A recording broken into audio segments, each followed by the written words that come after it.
신명기 8장 1절에서 20절까지 보겠습니다. 내가 오늘 네게 명령하는 모든 계명들을 너희는 지켜야. 그리하면 너희가 살고 번성하며 주께서 너희의 조상에게 약속하실 그 땅에 들어가서 그것을 차지하리라.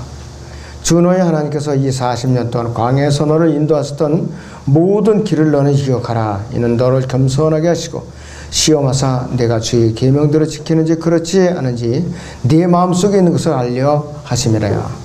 주께서는 너를 겸손하게 하시고 너를 배고프게 하시며 너도 모르고 네 조상도 모르는 만나로 너를 먹이셨으니 이는 사람이 빵으로만 사는 것이 아니요 주의 입에서 나오는 모든 말씀으로 사는 것을 너로 알게 하려 하심이라.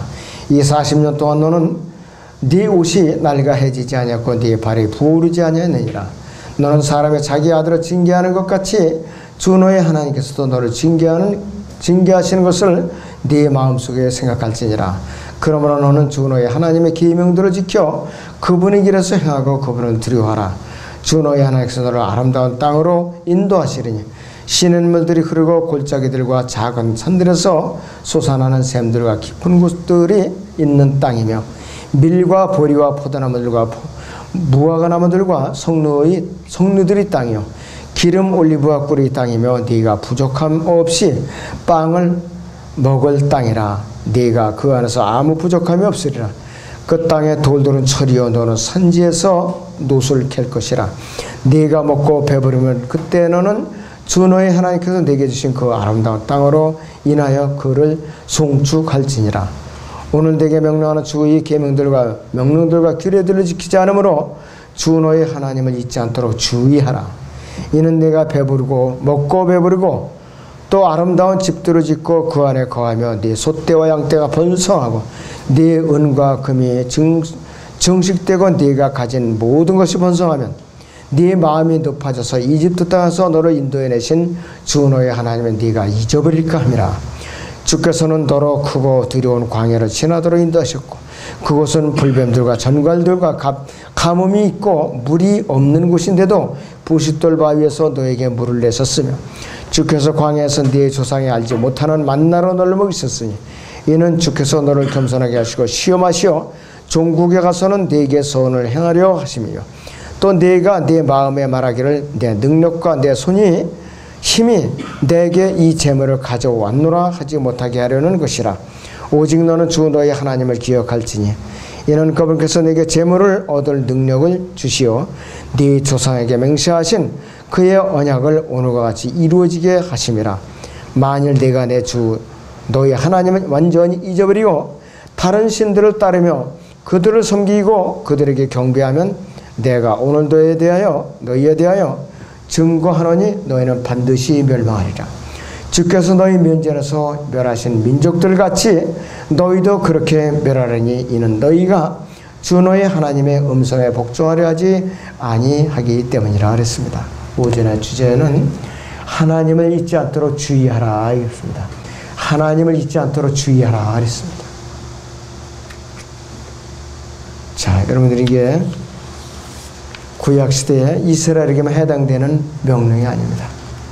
1절에서 18절까지는 이스라엘이 광야에 이제 나와서 마지막으로 1세대는 다 죽고 벗어나서 2세대가 가나안 약속 땅으로 이제 들어가기 전에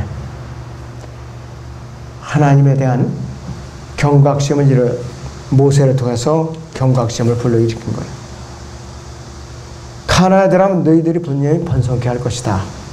그렇지 않은 번성한 이후에 즉시 교만해져서 하나님을 잊어버릴까 염려하면서 또 우상을 하니까 염려하니까 그 일로 인해 대비해서 미리미리 주의하라 이렇게 경고하고 있는 내용이에요. 그래서 마귀의 책략은 마귀의 막강한 군대보다 더 능력이 있어요. 마귀의 책략이 교묘하다 이것이. 교회가 왜 이렇게 집단적으로 타락을 했는가? 갈보리 십자가 이후 그 십자가 위에 세워진 그 교회가 순수했어요, 처음에는.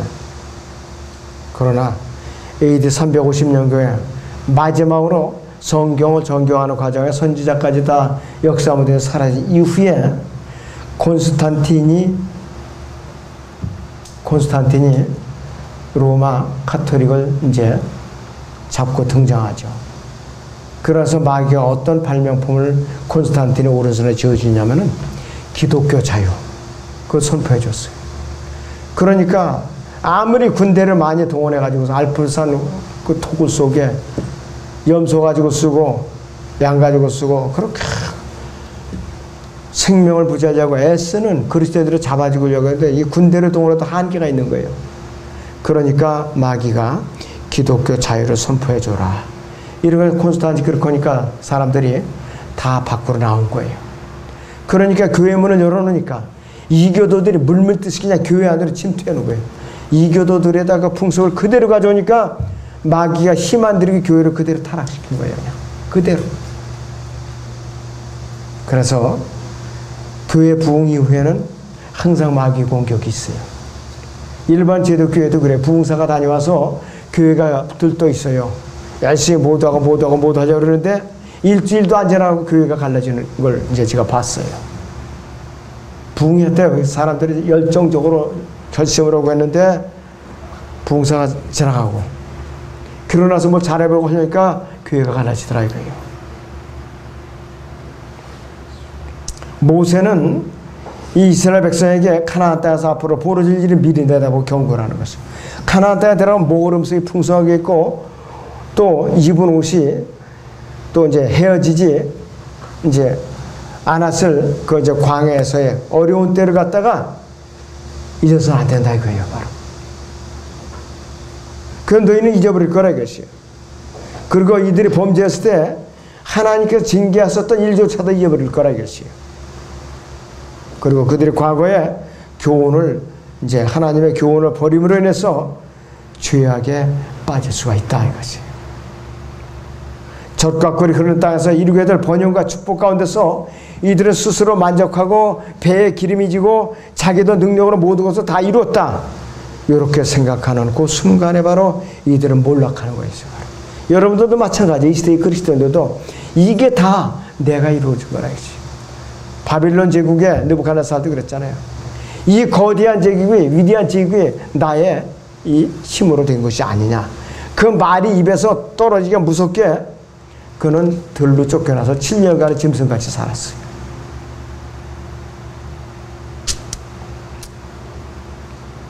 자, 모세는요, 출애굽기 15장 1절에서 이렇게 얘기하고 있어요. 출애굽기 15장 1절을 보겠습니다.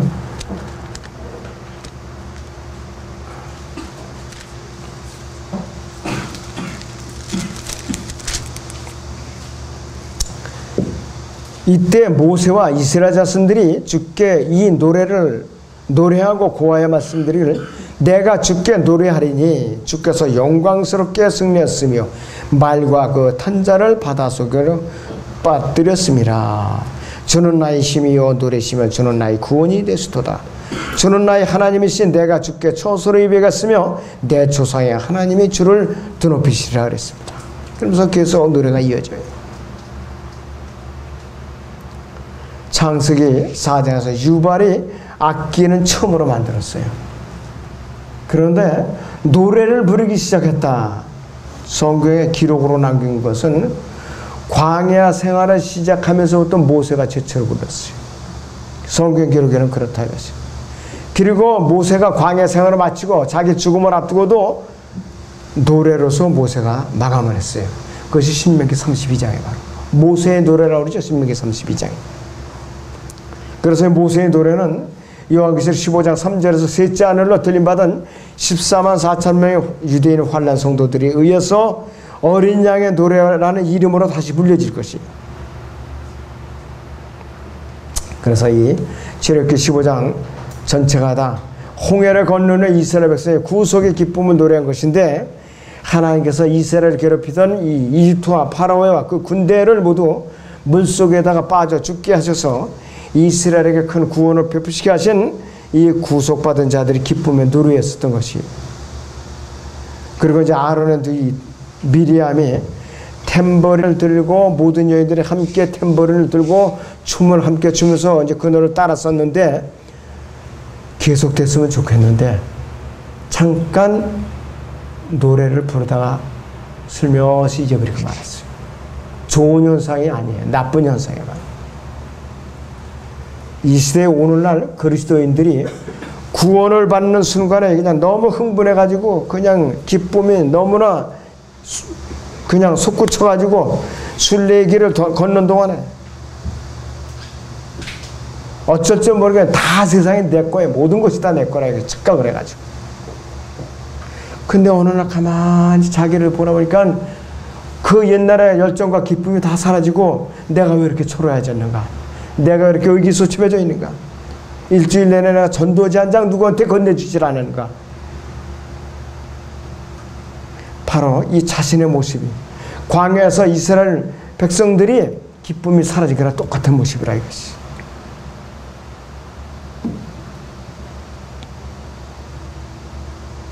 자, 이스라엘 백성들은 가나안 땅에 들어가고 나서 번성하고 이제 여유가 생기니까 이제 주위를 둘러보면서 한눈을 팔 여유가 생겨버린 거예요. 하나님을 바라보지 않고.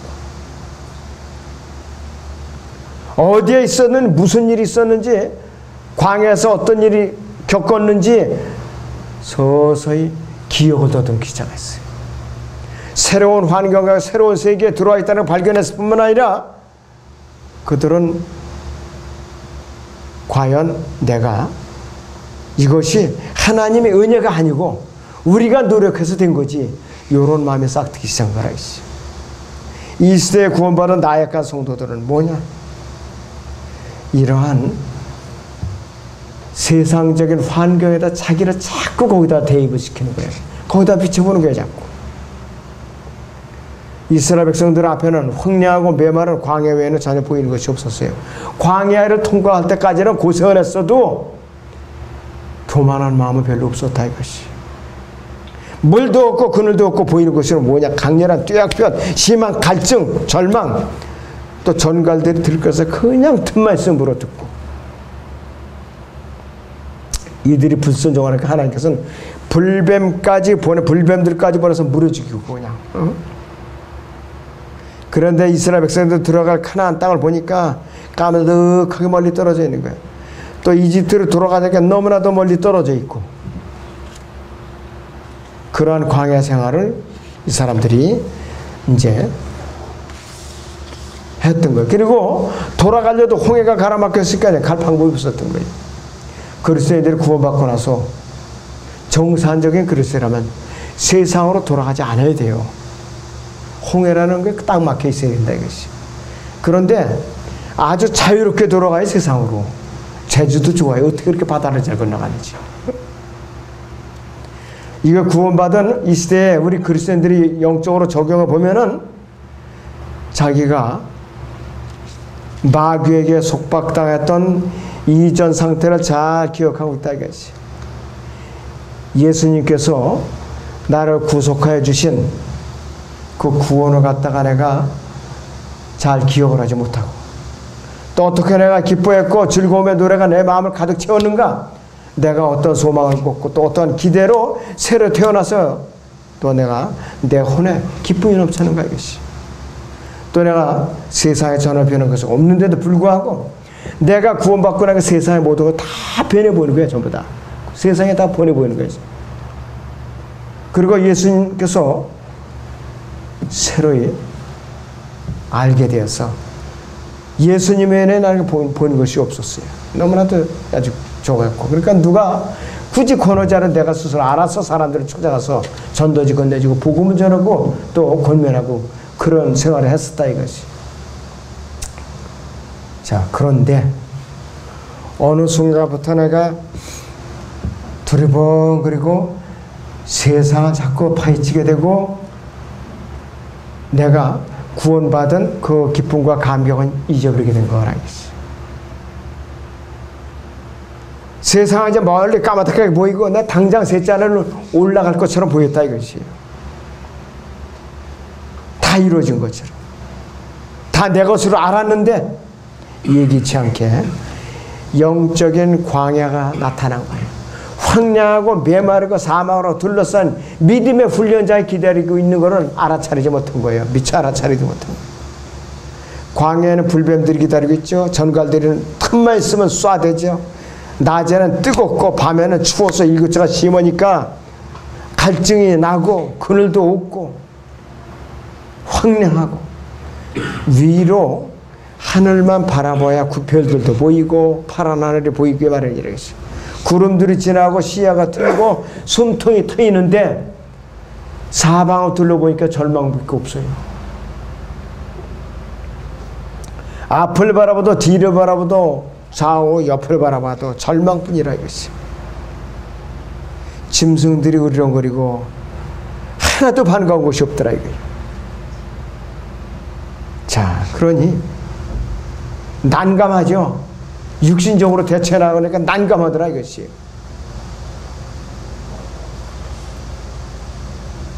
신명기 보면 8장 15절에 다시 보면은 주께서는 너로 크고 두려운 광야를 지나도록 인도하실 거랬어요.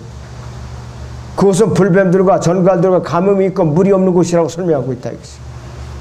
그런데 주님 하나님께서 인도하셨어요. 다 통과해 주셨어요. 신약에 와서 베드로는 우리가 믿음의 광야 훈련을 이렇게 받고 있고 어려워할 때에 우리에게 어떻게 격려하고 있는가, 우리는 신약에서 해답을 찾아야 돼요. 여러분들 베드로 전서 1장을 보겠습니다. 6절에서 8절을 같이 보죠. 베드로전서 1장 6절에서 8절을 보겠습니다.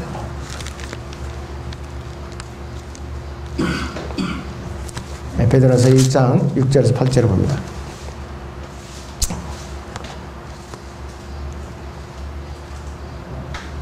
그러므로 필요하다면 너희가 여러 가지 시험으로 잠시 슬퍼할 수밖에 없지만 그것을 크게 기뻐하는 것은 너희 믿음의 시련이 불로써 단련될지라도 없어져 버린 금보다 훨씬 더 귀하게 되어 예수 그리스도께서 나타나실 때에 칭찬과 존귀와 영광을 받게 하려 함이니라.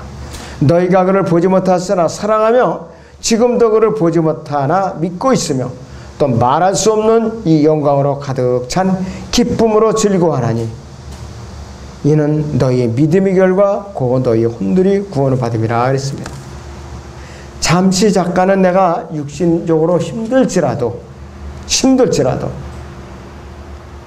많은 그리스도인들이 구원받은 직후에 순례자로서 생활과 기쁨에 흠뻑 젖어 있다 이것이.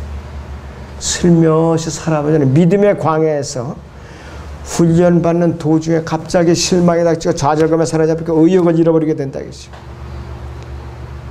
이전보다도 분명히 더 깊고 풍부한 성경 지식을 얻었음에도 불구하고 균형 잡힌 그리스도인으로서 영적으로 성숙하지 않으면 지식으로는 성경을 이해하는 데는 도움은 될지라도 영적 생활에는 많은 것을 잃어버릴 수가 있어요. 여러분들은 울타리 안에서 이 성경을 붙들었다고 하는 사람들, 바른 또 진리를 따라간다고 하는 사람들이 속된 말로 별나라에서 대갈장군이라 머리는 이렇게 커졌어요. 머리는 가슴으로 내려와서 소화가 안 된 거예요. 가슴으로 내려와서 소화가 안 됐다 이것이요.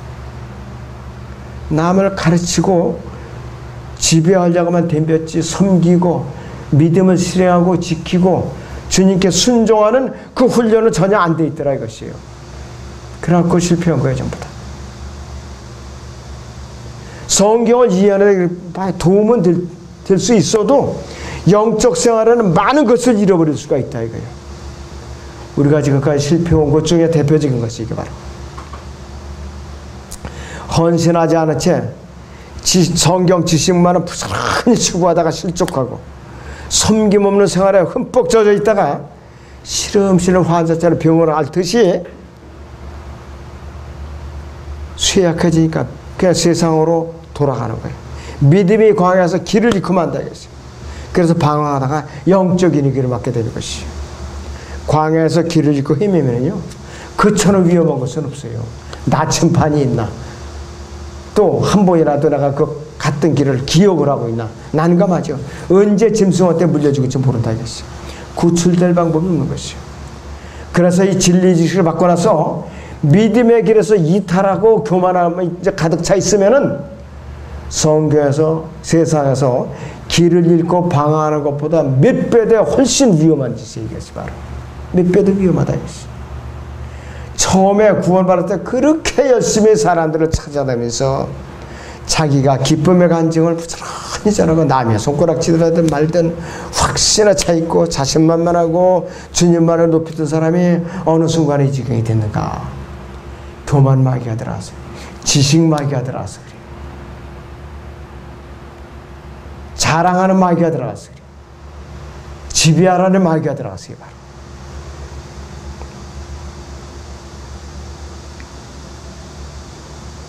마음속에 영적 사망만 이제 가득 차 있는 거예요. 마음속. 기쁨의 충만과 끊임없는 찬양은 예수 그리스도와 끊임없이 동행하는 사람들이 것으로만 이렇게 보장이 되는 것이. 그러나 현실은 지금 어떤가요? 수많은 사람들이 구원을 받았어요.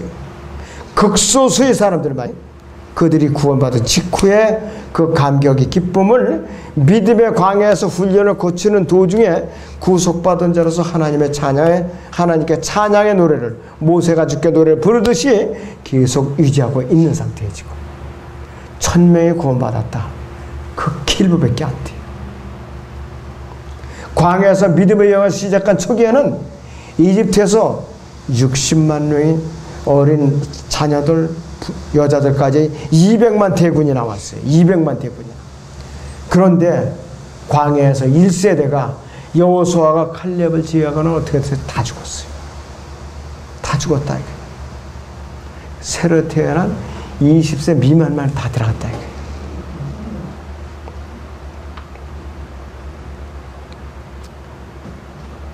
많은 사람들이 믿음의 광야에서 영원하게 탈락됐고 많은 그리스도인들이 불평을 하고 실족을 했고 지금도 여전히 교회 안에서 이 일이 일어나고 있어요.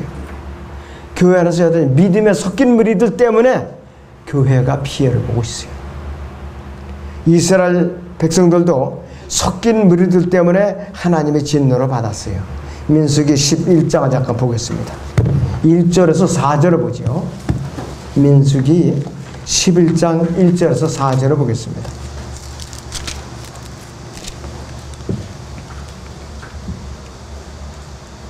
백성이 불평함으로 그것이 주를 불쾌하게 했으니 주께서 그것을 들으시고 그의 진노가 타올랐으며 주의 불이 그들 가운데 붙어서 진영의 맨 끝에 있는 자들을 살랐더라.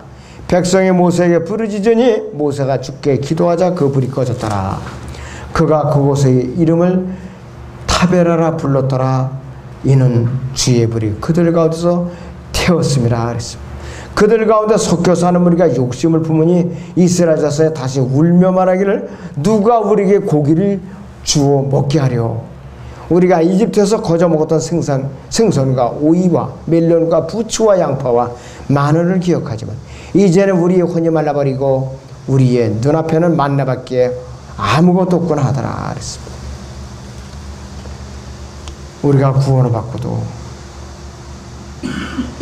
내가 이스라엘 광야 이스라엘 백성들처럼 이러한 불평을 해오고 있는가, 이 시간에 우리가 다시 자신을 살펴봐야 돼요. 다시 살펴봐야 된다 이것이. 그래서 광야에서 믿음의 여행을 시작한 초기에는 이집트에서 빠져나서 홍해를 건너서 그 모세의 노래에 동참했던 수많은 이스라엘 백성들이 극소수만 이 사람들이 다 쓰러지지 않았다.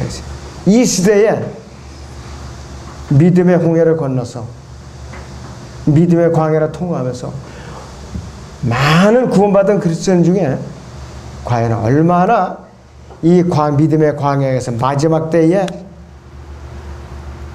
구속이 된 감사와 찬양의 노래를 유지할 수가 있겠는가? 여러분들 각자의 몫입니다. 얼마나 많은 그리스도인들이 믿음의 광야에서 영들이 탈락하고 있는가 이것이. 또 얼마나 많은 그리스도인들이 이 불평하고 스스로 실족했는가 이것이. 지금도 여전히 교회 안에서 일이 일어나고 있어요. 이 분명히 이스라엘 백성들은요, 이집트에서 6월절에 문설주에 인방과 설주에 양의 피를 바르고 죽음의 사자가 건너간 사건을 눈으로 목격했던 사람들이, 또 홍해라는 죽음의 바다를 통과해 쓰면서도 광야에서 쓰러졌어요. 셋째 하느라 이 광야 세상의 믿음의 여정은 평안한 것이 아니라 고난이나 늘 고난이 따르고 있다 이것이. 우리가 구원받았을 때에 양심의 문설주에 예수 그리스도의 피가 분명히 뿌려졌는데, 그 순간부터 우리는 첫사랑의 감사, 찬양, 감격, 얼마나 많은 사람들이 유지하고 있는가 이것이요. 자, 여러분들, 예배가 끝나기가 무섭게, 어떻게 그렇게 스케줄들이 바쁜지, 왜 이렇게 번개같이 또 도망가는지 모르겠어요. 그냥 이렇게 번개같이 그냥 쏘살같이 집으로 달려가는지.